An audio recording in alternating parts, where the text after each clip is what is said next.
ሞስት ሲዲሲ ወይም ኮሚኒኬብል ዲዚዝ ጥያቄና መልስ እየላችሁ ቀርብ ያለው የመጀመሪያው ጥያቄ which virus that mainly causes liver infection ማለት ነው። እንግዲህ የጉበት በሽታ የሚያመጣው ማንኛው ቫይረስ ነው? ሄፓታይተስ፣ ኢንፍሉዌንዛ፣ HIV።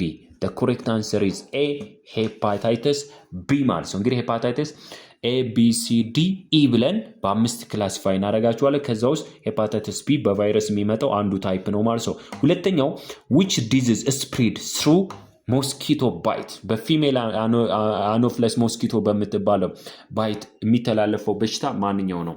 ኤ ማላሪያ፣ ደንጊው፣ ዚካ ቫይረስ ይለናል። the correct answer is A ማላሪያ ማለት ነው።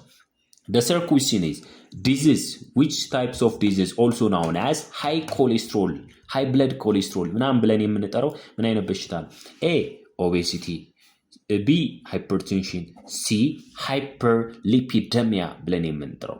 እንግዲህ ይሄ ሃይ ኮሌስትሮል ሃይ ምን ብለን እንጠራዋለን? ኮሌስትሮሚያ ብለን ልንጠራው እንችላለን ማለት ነው።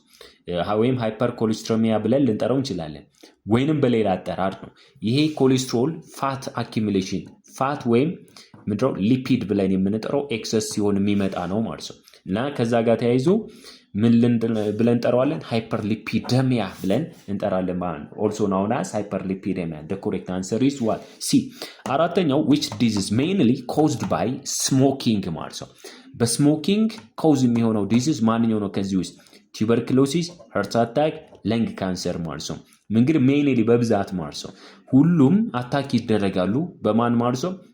በስሞኪንግ። ግን ሜይንሊ አፌክት የሚሆነው ለንግ ካንሰር ብለን የምንጠራው ነው። ኮሬክት አንሰር ኢዝ ሲ። አምስተኛው ዲዚዝ ኦከር ዌን ኢንሱሊን ኢዝ ላኪንግ ማለት ነው።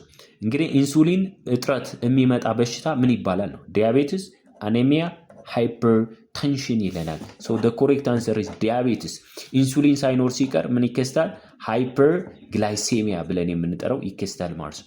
ሃይፐርግላይሴሚያ ማለት ሃይ ብለድ ግሉኮስ ሌቭል ማለት ነው። በደም ውስጥ የሚገኘው ግሉኮስ ሌቭል መጨመር ነው። ስለዚህ correct answer is what? A። ስድስተኛውና የመጨረሻው one of the following the most common allergy disease most common allergy disease የሚባለው ማለት ነው ሃይ ፌቨርስ፣ አስማ፣ ኢዘማ ማለት ነው። ከነዚህ ውስጥ ማን ሊሆን ይችላል ነው? ትክክለኛው መልሳችሁን ኮሜንት ላይ አስቀምጡልኝ። መንጌ ነበርኩኝ። ውድድድ ነው ማረጋችሁ። ሰላም ሁኑ።